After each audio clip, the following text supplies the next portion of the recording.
Kung may nakasakit ng inyong damdamin at gusto nyong saktan din, itatanong nyo lang sa sarili nyo, is this leading from God? Kung gusto nating gumante, is this from God? Na-offend tayo, meron tayong gustong gawing retaliation, is this from God? Makinig lang po tayo sa Espiritu ng Diyos, tayo makaiiwas na sa napakaraming mga pagkakamali at sa napakaraming mga sakit sa buhay. How do you do that? How do we discern? How do we develop discernment? If the Spirit is from God or not, immerse yourself in God's Word. Kailangan babad tayo sa salita ng Diyos, babad tayo sa panalangin, at babad tayo sa impluensyang makadiyos. Nagkakaroon tayo ng napaka-sensitive spirit that we will discern if the Spirit is from God or not.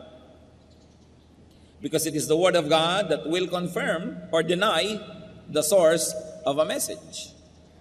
Kaya kung puro tayo emosyon, puro kanta, puro talon, puro sayaw, pagkatapos walang pag-aaral ng salita ng Diyos, nagiging emosyonal lang tayo, ang mangyayari, tayo maaaring paglaruan ng ating damdamin, nagkakaroon ng maraming bukas sa pintos para sa pandaraya ng mga masasamang espiritu, akala tuloy maging ng anak ng Diyos, ang sinusunod nila ay Diyos, yun pala hindi na. Every spiritual activity must be based on and tempered by the Word of God. By an intelligent study of the Word of God. Hindi puro emosyon. So be led by God's Spirit, not by a bad spirit. Ituloy po natin ang pagbabasa ng chapter 4 ng Matthew, this time verses 2 to 4. After fasting 40 days and 40 nights, he was hungry. The tempter came to him and said, "If you are the Son of God, tell these stones to become bread." Jesus answered, "It is written, man does not live on bread alone, but on every word that comes from the mouth of God." So the Lord transcended his physical need and want and condition and resisted the temptation of food. Sa biglang tingin, ano ba naman ang masama na yung bato ay gawin nga niyang tinapay, gutom siya. Pero what would have happened? Mahuhulog siya sa patibong ni Satanas. He would play the game by the rules of Satan. At hindi siya nadaya. Para hindi po tayo madaya, we can learn from the Lord Jesus. Transcend your physical, your present, your temporary situation. Yung atin pong panandali ang mga hirap, gutom, pangamba, pagdurusa, lungkot, huwag nating payagan yan na maging entry point ng pandaraya ni Satanas. Nothing is forever, not even sorrow, not even discomfort, not even problems. Pero pagka tayo nawawala ng pag-asa, yun ang mahirap. Kasi pag wala na tayong pag-asa, humihiram na tayo kay Satanas ng mga pamamaraan para malutas ang ating kalagayan. Pero kung meron tayong inaasahan, alam nating kailangan ay magpakatatag ako, mananatili ako sa tama, sa makadiyos, matatapos din ito dahil may inaasahan ako na wakas nito. And Jesus is our hope. No matter how difficult the situation, do not receive anything from the devil, though it might be what you need, and very especially, though it might be what you want. Do not receive money, or fame, or glory, or pleasure from Satan, though you may want it. Because God wants you well, God wants you prosperous, God wants you all right. May panahon, dapat lang lampasan natin yung mga pagsubok, dapat nating lampasan yung mga panandali, ang mga hirap, at sa dulo no, nandun ang mga kamay ng Panginoong nakaabang para tayo yakapin at tayo'y tanggapin. Huwag tatanggap ng anuman kay Satan. Meron tayong pangangailangan, si Satan ang nag-aalok na ibigay ito, huwag tanggapin.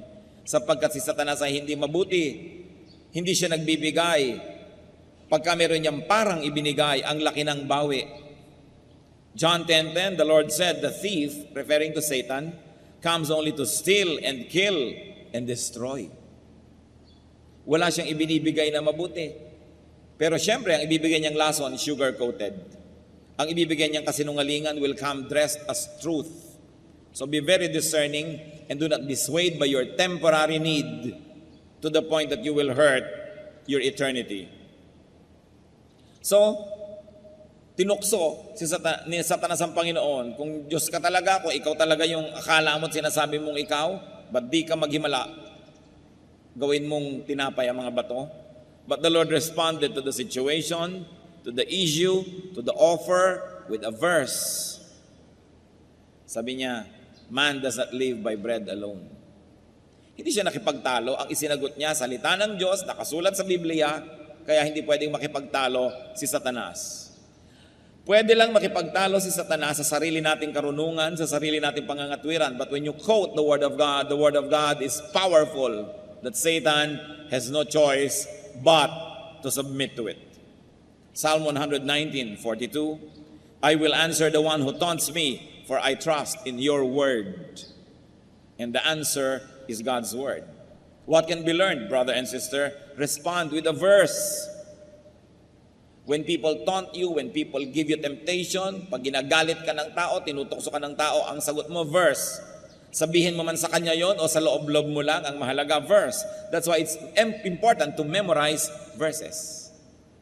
We should memorize the Word of God. Tiyakin nyo lamang po na ang inyong interpretation at application ay hindi self-serving.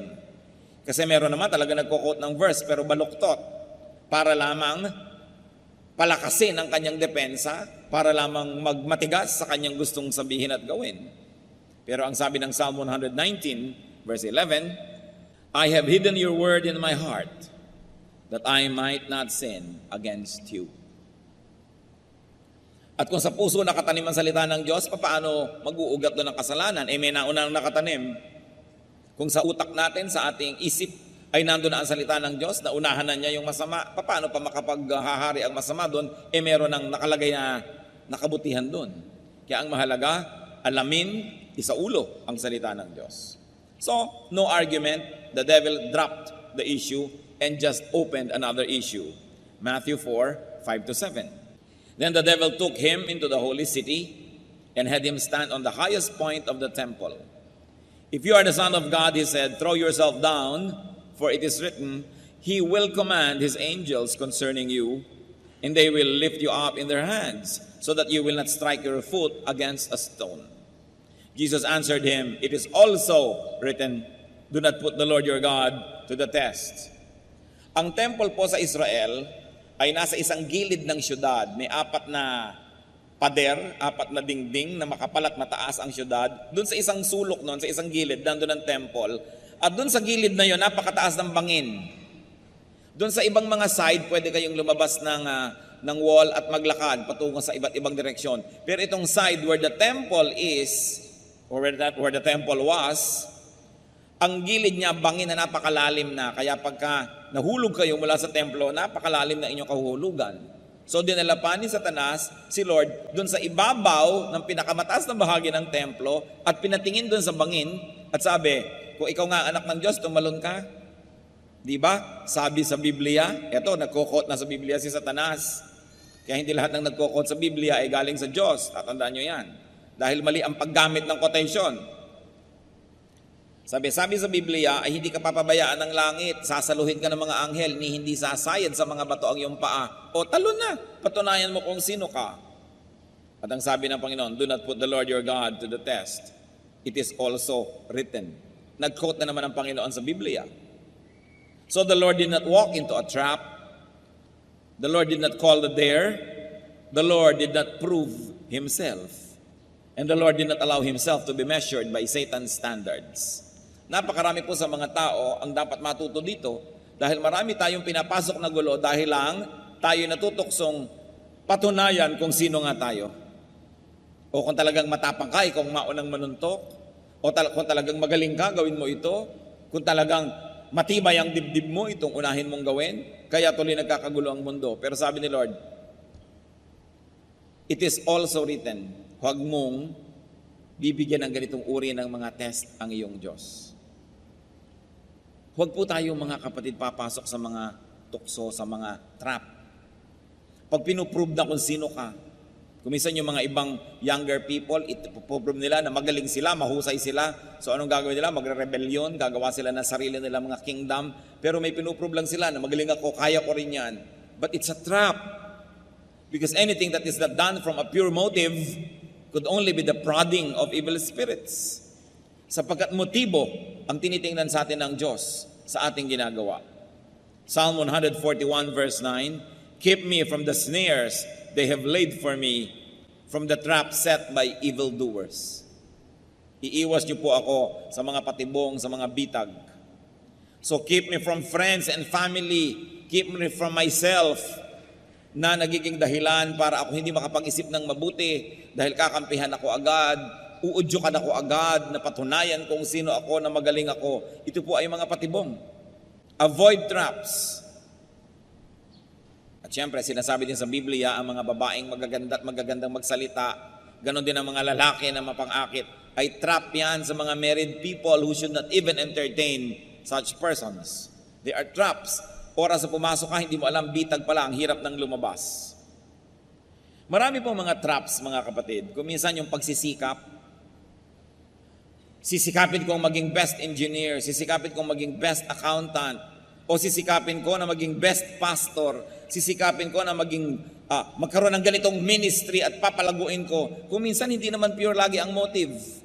Dahil lang may inggit sa kapwa, dahil may gustong patunayan o gustong makipagkompetisyon. Sayang ang lahat ng pagod natin sa pagiging excellent kung ang dahilan lang pala ay gusto lang nating magpasikat. Gusto lang pala nating daigin ang ating kapwa. Si Solomon na pinakamarunong na tao naglakad sa balat ng lupa, sabi niya sa Ecclesiastes 4, verse 4, I saw that all labor and all achievement spring from man's envy of his neighbor. Nagpapalaki ng bahay, hindi dahil kailangan niya o gusto niya, kundi dahil gusto niyang daigin ang kanyang kapitbahay. Estudyante, pinipilit ng magulang, taasan ng grade, taasan ng grade, taasan ng grade. Hindi lang talaga para matuto, para madaig pala ang mga kaeskwela. Husayan mo ang isang bagay. Kaya ganyan na rin siguro yung mga kumisan ay walang kabuluhan na nagpapalagay sa Guinness Book of Records. Pinakamahabang hotdog sa mundo, 3 kilometro. O ano ngayon, ang napala mo na may pinakamahabang hotdog sa mundo, nalagay ka lang sa Guinness Book of Record, natalo mo lang yung dating may record. Pinakamalaking salad, isang buong plaza, salad. Sino ngayon ang kakain nito?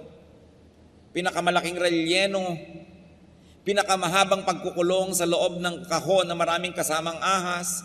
O ano ngayon ang napala ng sansinukob sa iyong achievement? Para lamang madaig yung previous record. So sabi, ano ngayon ang katuturan niyan? Proverbs 16:18, pride goes before destruction and a haughty spirit before a fall. At kung ang Panginoon naging proud, pinatunayan nga siya kung sino siya, tumalon nga siya para saluhin siya ng mga anghel, at wala namang dudang sasaluhin siya. Pero ano ngayon ang napala niya at napala nating lahat? Pinagbigyan lang niya si Satanas at nanalo lang si Satanas at naging proud na ngayon siya, nagkaroon na siya ng kasalanan, na-disqualify na siya na maging champion o savior natin. Matthew 4:8-10, ituloy ang kwento. Again, the devil took him to a very high mountain and showed him all the kingdoms of the world and their splendor. All this I'll give you, he said, if you bow down and worship me. Jesus said to him, away from me, Satan, for it is written, worship the Lord your God and serve him only. So the Lord emphasized that God himself is to be worshipped, that God is to be served and not tempted. So nung hindi nag-click yung temptation na naman ni Satan, panibago na naman. O ibibigay ko sa iyo lahat ng kaharian sa mundo. Lumuhod ka lang sa akin, sambahin mo lang ako. Sabi ng Panginoon, nasusulat, sambahin mo ang Diyos mo at paglingkuran mo siya. What was important here is that the Lord knew himself, that he was the Son of God. And because he knew himself, he behaved accordingly, he demanded proper treatment, and exercised his power and authority. Sabi niya kay Satan, away from me. Kayo po, mga kapatid, sino ba kayo? Kanino ba kayong anak? Natanong niyo na ba ang katabi niyo, kanino ka bang anak? Siyempre, ang sagot natin, anak ba tayo ni Satanas? No. Anak tayo ng Diyos. Amen? So, behave according to your identity. Anak ka ng Diyos Christian ka So, lagi mo itatanong, ito bang gagawin ko? Bagay sa anak ng Diyos gawin. So, behave according to your identity. Kristiyano ako, dapat ba ako nagpapakalat-kalat sa kalsada ng ganitong oras ng gabi? Kristiyano ako, dapat ba ako pumupunta sa mga nightclub, sa mga bar at kung ano-ano pa? Kristiyano ako, dapat ba akong nakikita sa ganitong uri ng mga sitwasyon? Behave according to your identity. Because the Lord said, worship the Lord your God. Huwag mo kong ganyanin, huwag mo kong tuksuhin, lumagay ka sa lugar. And Ephesians 4:1 says, I urge you to live a life worthy of the calling you have received. And the Lord calls us to holiness. The Lord calls us to glory and to eternity. Respect yourself. And automatically others and Satan will respect you. Kailangan igalang natin ang ating sarili. So Matthew 4:11, then the devil left him and angels came and attended him. Sumuko na si Satanas, matapos ang sunod-sunod na tukso, hindi siya pinatulan, ang isinagot lang lagi, Word of God. Walang labis, walang kulang. So the devil gave up and obeyed. And interestingly, angels affirmed Jesus' stand and position and served him after the test, not during. Not during. Hindi po natin tinutulungan ang sino man during the test. Hindi katulad ng nangyayari ko minsan sa LTC, nag-a-apply ka para sa lisensya o para sa renewal, tinuturuan ka na ng mga clerk ng sagot sa kaunting halaga at pabuya. Ano ang bunga? Mga tsuper natin na hindi marunong magbasa ng traffic signs, mga tsuper na hindi alam ang road etiquette, mga tsuper na talagang nakahambalang, nakakalat at napakalaking disgrasya sa kalsada. Kasi habang nagtetest, tinutulungan. Yung iba nga before the test, tinutulungan pa. Nakita niyo po yung mga anghel kung kailan sila nag-minister sa Panginoon after the test. Tayo man, kung dumadaan tayo sa pagsubok, angels will minister to us after the test. Not during. You have to pass it yourself. At ang nakatutuwa nito, at nakaliligaya at nakapagbibigay ng ginhawa, sabi sa Biblia, hindi tayo bibigyan ng pagsubok na di natin kaya. Sukat tayo ng Diyos. At ang pinapayagan lang niyang pagsubok na dadating sa ating buhay, yung nasukat na rin niya at alam niyang kaya nating ipasa. Kaya huwag kayong magsasabing napakahirap ng pagsubok, di ko kaya. Para niyo nang sinabing hindi marunong magkalkula ang Diyos, hindi siya marunong sumukat o bumilang. Sinabi na sa Biblia, hindi ka bibigyan ng pagsubok na di mo kaya. Kaya kapatid, kayanin mo, pass it. And the angels will be there at the end of the road to minister to you. Yung mga dinaanan ng Panginoon na daan, doon din niya tayo pinasusunod. Kaya yung mga nangyari sa Kanya, hindi malayong mangyari sa atin. Kaya lang, dapat nating gawin ang ginawa niya. Dapat siya ang ating modelo. The lovable Lord obeyed the leading of the Spirit. Transcended physical and temporary needs. The lovable Lord knew His identity. Behave according to that identity. And the Lord taught Satan to treat him according to that identity.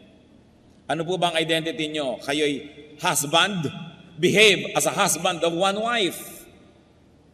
Nagkakagulo when you do not behave according to your identity. You are a wife, behave as a wife. You are a son, a daughter, behave as a son or a daughter. You are a brother or a sister, behave as a brother or a sister. You are a father or a mother, behave as a father. Ano bang ibig sabihin nun? Father ka, pagkatapos magkakaroon ka ng kulasisi, magkakaroon ka ng mga relasyon sa iba, nasisira ang relasyon ng asawa, na ninyong mag-asawa, nasisira ang relasyon ninyong buong pamilya, napapahamak ang iyong anak, behave as a father. If only you know who you are and don't forget it, you behave as you are. Tulad natin, Pilipino o Pilipino ka, how are you expected to behave? Dapat malang tangkilikin mo ang mga product ng sarili mong lahi, ng sarili mong bayan. Dapat malang ibigin mo ang iyong bayan. Huwag mong kalatan ang mga ilog. Huwag kang dumagdag sa problema ng bayan, kundi solve the problems of the nation because you are a Filipino. Kung Filipino Christian ka, anong dapat na behavior mo? Marami po talagang tao nawawala sa sarili, kaya nagugulo ang buhay. May asawa na, nag-entertain pa ng iba, kahit man lang sa isip. Behave according to your identity. Hindi mo na dapat ina-entertain yan. Masaya ka man o hindi. Kung malungkot ka, di malungkot ka, magtiyaga ka. Pero hindi mo dapat nasirain yung image mo kung ano ka. And remember, we were created in God's image. We are God's workmanship to do good works. And you are a Christian.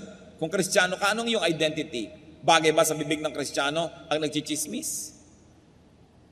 Bagay ba sa Kristiyano yung rebellious, sa kanyang spiritual authority?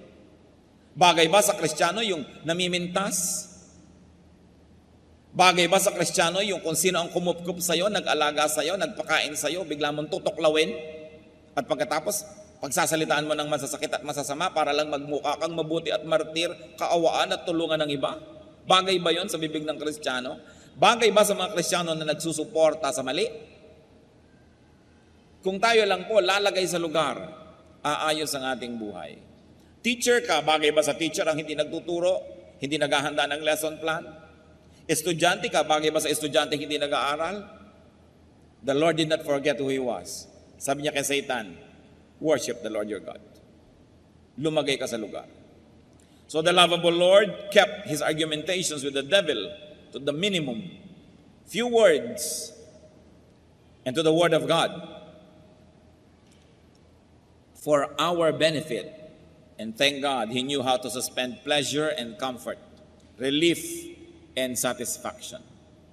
Many people are deceived and trapped when they seek immediate pleasures. Hindi makapaghintay, minamadali ang panahon. Assistant pa lang, hindi maghintay, gusto agad siya ang maging top person. Tinetrain pa lang, hindi makapaghintay, gusto agad agawin ng kapangyarihan. Dapat ang tao marunong maghintay. And especially to deny ourselves instant gratification if in the long run it would be disastrous. Hebrews 11:24-25, by faith Moses chose to be mistreated along with the people of God rather than to enjoy the pleasures of sin for a short time. Isipin po ninyo, prinsipe na ang status ni Moses sa Egypt, the most powerful empire of the world. And yet, because he knew who he was, that he was a Hebrew, he belonged to the nation of God, he denounced his Egyptian identity, his royal status, and rather chose to be among the slaves who were the Hebrew people. Pinili niya na dumaan doon sa mahirap kasi yun ang tama. Nabuhay siya dahil siya ay naging totoo sa kanyang sarili. And even the Lord resisted temptation, stood His ground. The Lord suffered so as to be our champion, our Savior. Ano po ba yung mga champion na yan? Nung araw, halimbawa, may giyera, pangkat A, pangkat B, para maiwasan na lang na dumanak ang sobrang daming dugo, pipili na lang ang pangkat A ng kanyang champion. Yung pangkat B, champion. Yung dalawa ang maglalabanan. Pag natalo yung champion ng pangkat A, talo na yung buong pangkat A. Yan ang hinamon ni Goliath sa Israel. Sabi niya, ako ang kampiyon ng mga Philistines. Humanap kayo ng kampiyon nyo, kami na lang maglalabanan. Kung natalo ako, talo na yung buong army namin. Huwag na nating lipulin ang lahat. May champion ka. Nakita niyo po, pag may champion tayo, ang binibining Pilipinas, yan ang champion ng Pilipinas, ilalaban mo sa Miss Universe. Pag natalo siya, talo na yung buong Pilipinas. Pag nanalo siya, panalo na yung buong Pilipinas. Pag may basketball team tayo, sila yung ating champion. Pagka meron tayong representative, sila yung ating champion. So, si Lord, siya ang ating champion. Lumaban siya para sa atin. Hindi na tayo ang inisinuong sa giyera with Satan. Hindi na tayo ang ipinapako sa krus. Hindi na tayo ang hinagupit. Hindi na tayo ang dumaan sa kutakot-takot na hirap. Siya na. Pero kung hindi niya yun pinasa, talo tayong lahat. But because He stood His ground, no matter how difficult, na ipinapako na siya sa krus, ibinabaon ang mga malalaking bakal na pako sa kanyang laman, litid, buto. Nananalangin pa siya at hinihingi ng tawad yung gumagawa noong kalapastanganan na yon sa kanya.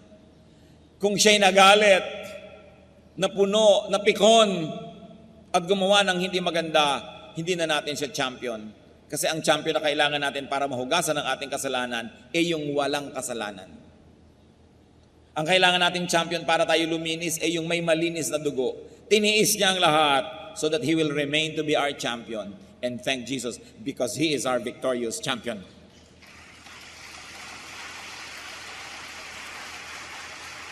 Yun pa lang dapat na nating ibigin ang Panginoon eh. Gaano karaming tatay, champion ng pamilya nila, pero nung dumaang kekembot-kembot, bumigay. Ang sweldo napabigay sa iba. Nagdusa ang pamilya. Gaano karaming mga anak, champion ang kanilang pamilya sa school. Ang glory niya, glory ng pamilya. Ang kahihiyan niya, kahihiyan ng pamilya. Tapos may nag-alok ng drugs, nag-drugs. May nag-alok ng kabalbalan, ginawa yung kabalbalan. Napahiya, nasaktan ng buong pamilya. Talo. Champions tayo ng ating maliliit na mundo. Pero pwede tayong magwagi dahil yung champion ng malaking mundo natin, si Kristo, nagwagi na siya. Hebrews 4:15, For we do not have a high priest who is unable to sympathize with our weaknesses, but we have one who has been tempted in every way, just as we are, yet was without sin. Huwag niyong sasabihin, sapagkat ako'y tao lamang. Sapagkat kaya nga ang Diyos ay nagkatawang tao, para niya, pakita sa atin, na kahit siya'y nagkatawang tao, hinarap niya at nagpakatibay siya sa harap ng mga tukso para meron tayong modelo na pwedeng tularan. 1 Corinthians 15:57, Thanks be to God, He gives us the victory through our Lord Jesus Christ. Hindi pagkatalo, hindi kahihiyan ang dinala sa atin ng Panginoong Yesus. Karangalan, tagumpay. So when tempted, remember, learn from, and be like Jesus. Siya ang alalahanin. And remember this, you are and you can be someone's champion. I remember another line from the poetry of J.D. Drilon Jr. Alam niyo po yung tula ni J.D. Drilon Jr., one word per line, walang mga tuldok, walang mga comma, walang punctuation marks. At ito inspirasyon, yung ideya na siya po isang sundalo, padala ng Pilipinas sa Korea. Para tinulungan lang natin yung Korea, yan nilagpasan na tayo dahil sa mga kabayan. Pero silang tikmaan, padala Pilipinas sa mga napadala doon si J.D. Drilon. At nung nasa loob siya ng foxhole, nakikipagbarilan doon sa mga ibang kalaban sa kabilang foxhole, sabi niya, we are at war because elsewhere our leaders failed to make the peace. Yon. Nandito tayo sa foxhole na to, namamatay at pumapatay, nakikidigma, nahihirapan, kasi ang mga champion natin, yung mga leaders na nag-usap, na bigo, na mag-usap ng mabuti, nagyera silang dalawang leader, tamay tayong lahat. Sa pagkakamali ng isang leader, nadadamay ang isang buong bansa. Sa pagkakamali ng isang religious leader, nadadamay ang buong kongregasyon. Sa pagkakamali ng isang ama o ina, nadadamay ang buong pamilya. Ganon din sa anak. We are at war because elsewhere our leaders failed to make the peace. But whenever we can be victorious, we can say we are victorious because our leader, our champion, Jesus, was able to make the peace. And therefore we are at peace with God through the Lord Jesus Christ. Kaya dapat natin siyang mahalin at pasalamatan. Dapat siya talagang itanghal. Kung hindi lang nga questionable yung igawa siya ng monumento, siya ang dapat igawa talaga. Dahil siya ang tunay nating bayani. Siya ang tunay na tagapagligtas. Dahil nanalo siya, pwede tayong manalo. At dahil tinanggap na niya lahat ng parusa, pwede na tayong hindi parusahan. When people are not able to do what is right, people under them are dragged into suffering. So you are and you can be someone's champion. Do not fall, if only for the sake of others. Dahil marami tayong dadalhin pag tayo'y bumagsak. Thank and love Jesus. Nauna na siya sa paggawa ng mabuti. 1 John 4:19, we love because He first loved us. Nauna na tayong minahal ng Diyos, dapat tayong makipagmahalan sa Kanya. At itong dapat nating i-develop, I don't know how you will do it in a personal way, but develop a personal love affair with Jesus. Isang personal, maganda, masarap na relasyon. At salamat na lang dahil nanalo na siya. Huwag kayong malungkot, huwag kayong magluksa, huwag kayong matakot. Revelation 5:5, do not weep. See, the Lion of the tribe of Judah, the Root of David, has triumphed. Nagwagi na. At lahat tayo nakinabang at nakikinabang dahil sa kabutihan ni Jesus, dahil siya ang ating champion. 2 Corinthians 5:21, God made Him who had no sin to be sin for us, so that in Him we might become the righteousness of God. Christian, love your hero, love your champion, love your Savior. At paano natin masusuklian ang kabutihan ng Panginoon bilang champion natin? Be a champion to someone. Fight a good fight for the sake of those who believe in you, for the sake of those who trust you, for the sake of those who rely on you. At mas marami tayong taong pinamumunuan o nasasakupan, mas malaking ating pananagutan. Jesus is our champion. At ang sabi sa Bible, I can do all things through Christ who gives me strength. Ano po ba ang ating mga hinaharap na mga temptation? Anong mga kahinaan? Pinanghihinaan ba kayo ng loob? Huwag niyong lilimutin kung sino si Jesus at kung sino kayo, na tayo ay anak ng Diyos. Tayo ang tagapagmana ng Diyos.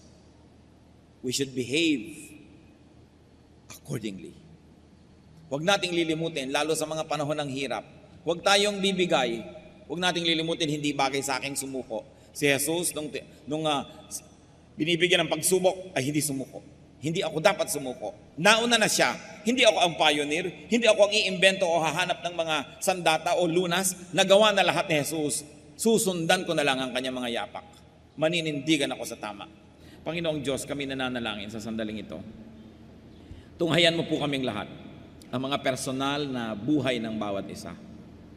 Alam niyo, Panginoon, ang mga dinaranas ng iyong mga anak ng mga pagsubok. Alam niyo po, ang dinadaanan na hirap.